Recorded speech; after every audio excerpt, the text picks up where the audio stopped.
Kita semua tahu teori the winner takes all, bukan hanya perusahaan atau usaha, namun negara pun ingin mendominasi karena sebagai pemenang mereka bisa mengatur dan mengendalikan sebuah negara atau sebuah wilayah. Ketika pasar masih terbagi-bagi, maka pemainnya akan bunuh-bunuhan demi survival of the fittest berlaku. Yang fit, yang survive. Fit itu bisa dikatakan dengan bahasa lain yang licik, yang pintar, yang cerdik, yang hidup. Ketika pasar mulai duopoli, maka keduanya akan membangun aliansi masing-masing. Seperti duopoli Cina, Amerika menguasai pasar dunia. Masing-masing pihak cari bolo atau cari teman. Siapa teman mereka masing-masing? Amerika plus negara barat dan aliansinya versus Cina dengan negara penerima obor Cina atau dana Cina. Saat ini sebenarnya sudah terjadi yang namanya duopoli, yaitu 2G, bukan 20G negara 20 lagi, tapi hanya 2G. Duopoli tadi persaingan dua raksasa pasti akan mematikan siapapun yang tidak berpihak dengan mereka. Dalam jangka panjang pasti salah satunya akan kalah dan kemudian terjadilah monopoli atau the winner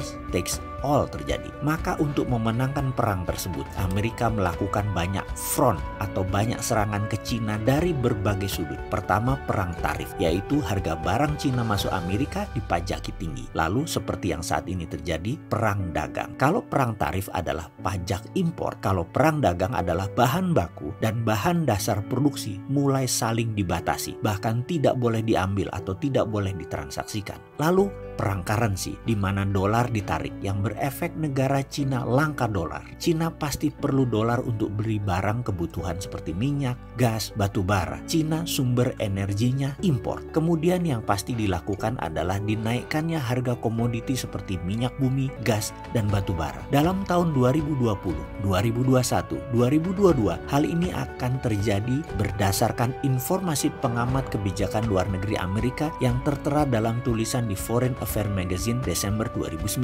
Kemudian Amerika menggunakan strategi HAM serta demokrasi. Uighur dimainkan isunya. Negara muslim dunia digosok untuk menyerang Cina. Ditambah demokrasi Hong Kong menggoyang mainland Cina. Ini adalah senjata klasik Amerika. Masuk melalui Hong Kong, Cina terus digoyang oleh Amerika. Cina bisa kalah di Hong Kong. Hong Kong dianggap sumber pemahaman barat oleh Cina. Maka masa depan Hong Kong sangat suram. Saat ini Cina memindahkan semua aktivitas Hong Kong ke Shanghai. Shanghai jadi hub baru. Shanghai jadi Hong Kong baru. Dengan diberikan kekuasaan dan keleluasaan bergerak seperti Hong Kong, Shanghai akan jadi kekuatan ekonomi baru seperti yang dikatakan oleh Xi Jinping. Namun dunia melihat demokrasi menjadi virus mengerikan bagi Cina. Cina takut sekali pemikiran barat, yaitu demokrasi masuk ke Cina. Tetapi banyak pengamat menyatakan bahwa perjanjian Deng Xiaoping dengan Ronald Reagan dulu yang menuntut Cina demokrasi, saat ini 40 tahun kemudian bisa terjadi dalam kurun waktu 10 tahun ke depan. Xi Jinping,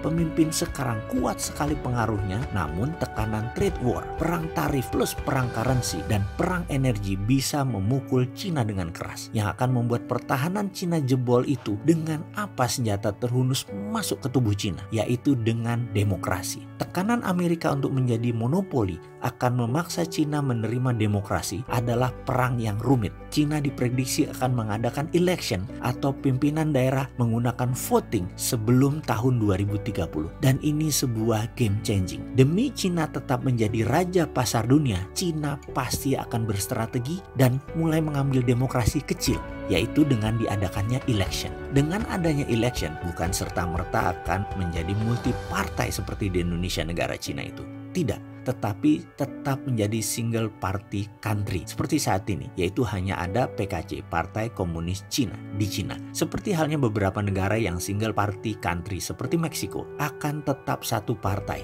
di negara Cina itu. Namun pemilihan gubernur, pemilihan wali kota di Cina nanti akan pakai election. Namun untuk posisi di kepartaian seperti petinggi politbiro, PKC Partai Komunis Cina ketuanya dan presidennya, tetap elitnya yang bermain, tetap internal partai yang menentukan. Perubahan ini akan membuat Amerika menjadi mendominasi dunia secara ekonomi. Cina akan penuh toleransi. Dalam bahasa lainnya, mengalah. Walaupun masih getem-getem ingin melewati Amerika, tetapi di tahun 2030 belum bisa Cina melakukannya. Selain mendapat tantangan dari pasar besar ketiga di dunia, yaitu India, yang memang di belakangnya India ada Inggris dan Amerika yang membantu, yang membuat India sebagai penyuplai global production chain. Di mana pemain lain global production chain adalah negara Vietnam. Indonesia belum dapat jatah apa-apa selain karena kebijakan masih salah baca, masih menganggap bisa hidup dari Cina, dan Amerika dianggap hanya sebagai pelengkap oleh Indonesia. Harus digunakan alternatif ketiga, bukan ke Cina, bukan ke Amerika, namun pendulum ketiga di mana Indonesia masih belum mengerti akan sulit juga menggunakan strategi pendulum tengah tadi. Efek dari demokrasi Cina, Cina mendapat jatah membangun Afrika, dan di tahun 2030 Cina akan menguasai GDP Afrika hingga 50%, dan di tahun 2045 60% barang di Eropa adalah buatan Afrika dengan teknologi Cina. Disinilah Cina mulai mendominasi dunia di tahun 2045 ke atas. Ujung dari semua bisnis ini adalah geopolitik as usual. Permainannya bukan ekonomi, tetapi politik dunia. Adakah pemain baru nantinya? India kah? Atau bahkan Indonesia?